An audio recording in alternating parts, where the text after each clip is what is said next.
ఈరోజు గీతా జయంతి శుభాకాంక్షలు. భగవద్గీత ఒక మంచి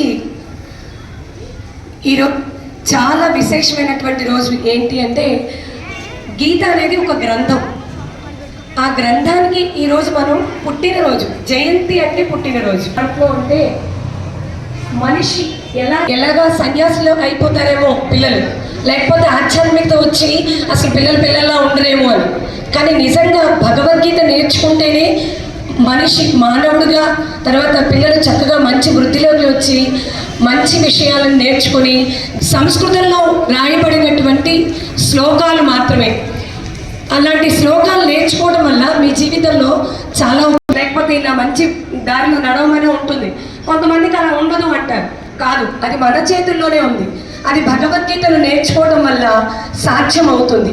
ఎలా రాసినా భగవంతుడు మనం మాత్రం మంచి మార్గంలో నడవటానికి ఉపయోగపడేటువంటిది భగవద్గీత. ఈ భగవద్గీతలో ఉన్నటువంటి శ్లోకాలలో నేను మీకు ఒక శ్లోకం చెప్తాను. అది మన యొక్క ఐక్యూ లెవెల్. అంటే మనం అందరం బుద్ధిని ఉపయోగించాం. సహజంగా మనిషి అనేవాడు మనస్సుని ఉపయోగిస్తాడు, కానీ బుద్ధిని ఉపయోగించి పని చేయడు.